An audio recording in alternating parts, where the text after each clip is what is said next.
દિવાળીના તહેવારને હવે ગણતરીના દિવસો જ બાકી રહ્યા છે, ત્યારે ફટાકડા બનાવનારી ફેક્ટરી અમુક લોકો અમદાવાદમાં વગર લાયસન્સે ધમધોકાર ચલાવી રહ્યા છે. જાણે આ લોકોને કાયદાનો કોઈ ડર જ ન હોય. આવા લોકો ઉપર કોના હાથ છે જે ખુલ્લેઆમ લાયસન્સ વગર ફટાકડા બનાવી રહ્યા છે? ઘણી જગ્યાએ તો ફાયર સેફટીના નામે મીંડું જોવા મળી રહ્યું છે. સિલિન્ડર ઉપર પણ એક્સપાયરી ડેટ જોવા મળી રહી છે. ત્યારે શું તંત્ર આવા લોકોને છાવરી રહી છે? આ લોકોને ગેરકાયદેસર રીતે લાયસન્સ વગરના ફટાકડાનો ધંધો કરવાનો પરવાનો કોણે આપ્યો? હવે આ લોકો ઉપર કાર્યવાહી કરશે તો એ જોવાનું રહેશે, કારણ કે અમદાવાદના રામોલ વિસ્તારમાં અમુક જગ્યાએ આવી રીતે ફટાકડા ગેરકાયદેસર બનાવવામાં આવી રહ્યા છે. ત્યારે એક જાગૃત નાગરિક તરીકે મૃણાલીબેન પટેલ દ્વારા આ સમગ્ર ગેરકાયદેસર લાયસન્સ વગરના ફટાકડા બનાવવાનો ધંધો ઉજાગર કરવામાં આવ્યો. દરેક નાગરિકે આવા ગેરકાયદેસર રીતે ચાલતી પ્રવૃત્તિ સામે અવાજ ઉઠાવવો જોઈએ. નમસ્કાર, હું છું યશ. આપ જોઈ રહ્યા છો ન્યૂઝ ફોર ઇન્ડિયા ગુજરાતનું ગૌરવ.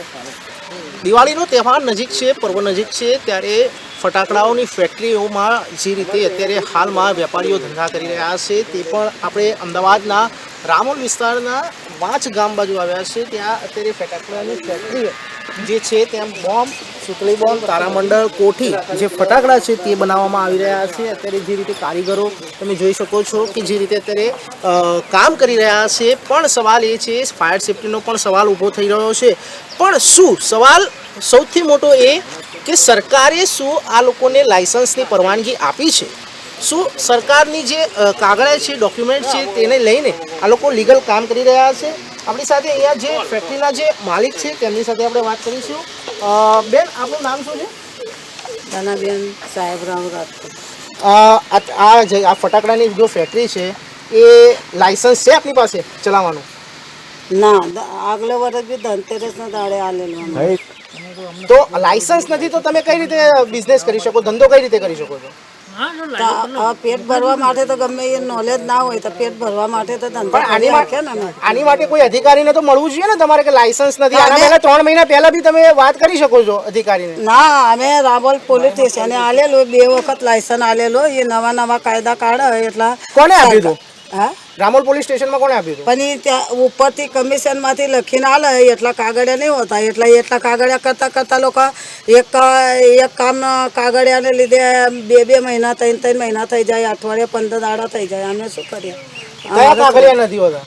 એ ત્યાંથી કમિશનમાંથી લખીને આલે. એ બીજા બનાવતા તો અમને સમય તો જોઈએ ને. માની લો કે ચલો અમે તમારી જોડે ડોક્યુમેન્ટ ધંધો કરવાનું ના નથી. દરેક નાગરિકને ધંધો કરવાની પરમિશન હોય છે. અગર દિવાળીનો તહેવાર છે તો આપણે પણ ધંધો કરી રહ્યા છો તો આપણે પણ આઈડિયા હોવો જોઈએ કે 4-5 મહિના અમે પહેલા આ ડોક્યુમેન્ટ વેરિફિકેશન કરીને. ત્યારે કેમ ના કર્યું? ત્યારે તો નહોતું કર્યું અમે. કેમ ના કર્યું એ જ સવાલ છે. લાયસન્સ વગર આજે ગાડી ચલાવવી પણ ગુનો બને છે. તો ત્યારે તમે તો આ જે ફેક્ટરી છે એ ચલાવી રહ્યા છો. અગર કોઈ દુર્ઘટના ઘટે તો તેની જવાબદારી કોની લે છે? એ સાચી વાત છે.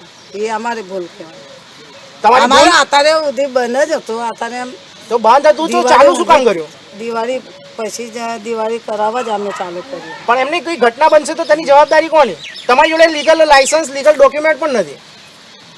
એ તો લાયસન્સ તો પહેલા વાળું લાયસન્સ તો ઝેરોક્ષ તો આ મજૂરો છે એમના ઇન્સ્યોરન્સ કરાવ્યા છે માસે તમે? હા, આ મજૂરો છે એને લોકોના ઇન્સ્યોરન્સ છે? હા, એમાં તો હોય ને એમના બધાના છે. કેટલા કારીગર કામ કરે છે? 8-10 જણાને એમાં હશે. 8-10 માણસો. અહીંયા કાયમ હતું, કોઈ આવતું નથી. આયા કરે ને જાયા કરે. આજે 4 હોય તો આજે 10 હોય તો કાલે 4 જ હોય. એટલે રોજ પગાર ઉપર છે, રોજ મજૂરી, રોજ કમાઈને રોજ ખાવા વાળા. હા, રોજ કમાઈને રોજ ખાવા વાળા. અહીંયા કોઈ કાયમ માથે નથી રહેતું.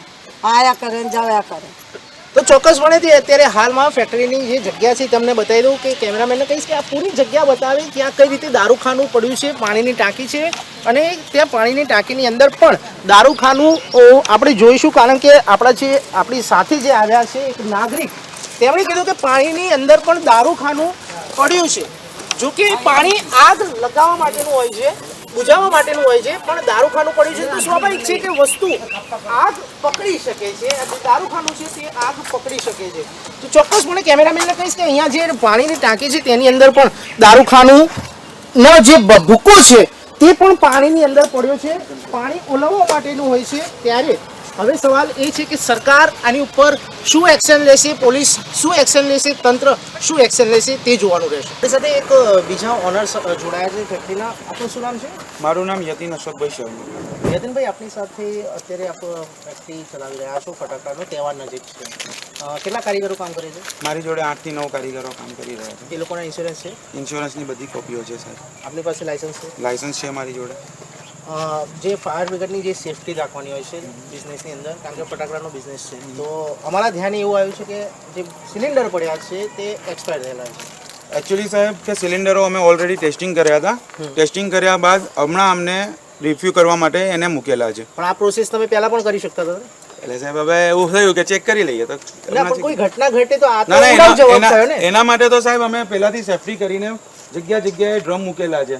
2 ડ્રમની રિક્વાયરમેન્ટ હોય છે નોર્મ્સમાં. અમે જગ્યાએ 8 થી 10 ડ્રમ મૂકેલા છે. ડ્રમ તમે પાણીના મૂક્યા છે, બરોબર છે, પણ સવાલ એ છે કે કારીગરો જ્યારે કામ કરતા હોય છે ત્યારે દારૂખાનું હાથ ઉપર લાગતું હોય છે અને એ પાણીની અંદર, કારણ કે ગામડાના વ્યક્તિઓ છે એમને ખબર જ ના પડે. તમે તો ભણેલા ગણેલા છો. અગર કોઈ ઘટના ઘટી, આગની ઘટના ઘટી, તો એ જ પાણી આ લોકો તાત્કાલિક ધોરણે આ લોકો અહીંયા છાંટવાના છે, તો આગ વધારે પકડવાની શક્યતા છે. સાહેબ જ્યારે બી દારૂખાનું પાણીની જોડે મેળવવામાં આવે ત્યારે દારૂખાનું બધું નષ્ટ થઈ જાય છે. ઓનલી આપણે જે સિલ્વર દેખાવી રહ્યું છે એ એલ્યુમિનિયમ પાવડર છે અને ઓનલી એલ્યુમિનિયમ પાવડરથી કદી કોઈ દુર્ઘટના થતી નથી. ઘટના ઘટશે તો જવાબદાર કોણ? હું પોતે સાહેબ. ઓન કેમેરા કહી રહ્યા છો? Yes sir. મારી સાથે અહીંયા એક બીજી જગ્યાના જે ફેક્ટરી ચલાવી રહ્યા છે તે માલિક અહીંયા આપણી સાથે ઉપસ્થિત છે. એમની સાથે આપણે ચર્ચા કરીશું. શું નામ છે આપનું? મોશિન ખાન. મોશિનભાઈ, આ જે તમારી જગ્યા છે ત્યાં ફેક્ટરી જે છે ફટાકડા બનાવવાની, શું એનું લાયસન્સ રિન્યુ થયેલું છે? અત્યારે રિન્યુમાં આપેલું છે. કેટલો ટાઈમ થયો? અત્યારે 3 મહિનાથી આપેલું છે, પણ એનઓસીના કારણે અત્યારે રિન્યુ થઈને આવેલું નથી. લાયસન્સ વગર ચલાવવું કેટલું યોગ્ય છે? પણ અત્યારે હાલ આવી નથી. દર વર્ષે આ તકલીફ હોય છે? હા, 15 દિવસે 20 દિવસે લાયસન્સ આપે ડિલિવરી. જે કારીગરો કામ કરી રહ્યા છે તે લોકોના ઇન્સ્યોરન્સો છે? હા છે, એમના છે. કેટલા કારીગરો કામ કરે છે? અત્યારે 15 છે, પણ આમ તો જોવા જઈએ તો 7-8 જણા જ હોય છે. આમ દિવાળીએ ખાલી 10-15 જણા હોય છે, એ તો 7 જણા જ કામ કરે. તો ચોક્કસપણે અત્યારે હાલમાં જે રીતે ફેક્ટરી ચાલી રહી છે લાયસન્સ વગર, અને ક્યાંક ને ક્યાંક સરકાર પણ કહેવાય છે કે જે લાયસન્સ હોય છે તેમાં પણ લેટ આપતી હોય છે તેવું જે માલિક છે તેમનો આક્ષેપ છે.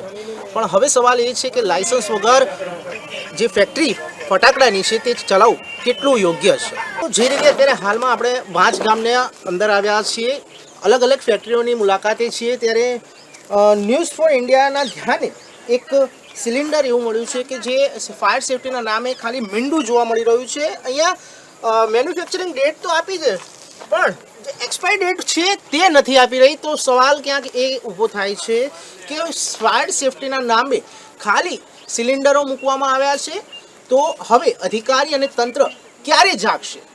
કેમેરામેન સુમિત સાથે યશ નાયક, અમદાવાદ.